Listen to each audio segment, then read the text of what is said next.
প্রধানমন্ত্রীর কাছে কি চাচ্ছেন আপনারা? আমরা মাননীয় প্রধানমন্ত্রীর কাছে এটাই চাই, যেহেতু উনি আমাদের সরকার, আমাদের একটাই দাবি উনি যেন আমাদের এই বিষয়টা সুদৃষ্টি দেয়, কারণ আমরা চাচ্ছি আমরা সবাই ঐক্যবদ্ধ হয়ে সবাই একসাথে কাজ করব। এটাই হচ্ছে আমাদের কাছে, তার কাছে আমাদের দাবি। আপনাদের কতদিনের বেতন পাওনা আছে ভাতা? আমাদের 147 জন লোক বের করে দিয়েছে, তারা বিনা নোটিশে আমাদেরকে সম্পূর্ণ টাকা দিয়ে দিছে।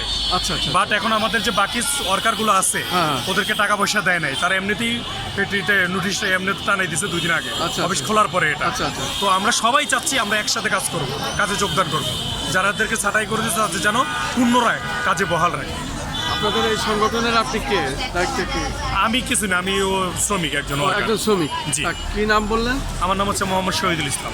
মাননীয় প্রধানমন্ত্রীর কাছে আপনাদের দাবি দাবি এটাই আমার, যে উনি যেন এই বিষয়টা দেখে, আমি যে কথাগুলো বললাম। পূর্ণ বহাল করলে আপনাদের হ্যাঁ, এটাই, আমরা গরিব মানুষ, আমাদের কাজ করেই খেতে হবে। আচ্ছা, আচ্ছা। তো আমরা চাচ্ছি যাতে আমাদেরকে চাকরিতে পূর্ণ বল, সবাই কেউ টাকা চায় না, সবাই চাকরি চায়, ঠিক আছে। চাকরিটাই আমাদের কাম্য।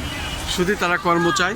শুনলেন, জাতীয় প্রেস ক্লাবের সামনে আমরা দেখতে পাচ্ছি বেশিরভাগই মহিলা শ্রমিক এবং কয়েকজন হয়তো পুরুষ আছেন, তার ভিতরে মহিলারাই বেশি। নারী শ্রমিকদের সংখ্যা খুব বেশি।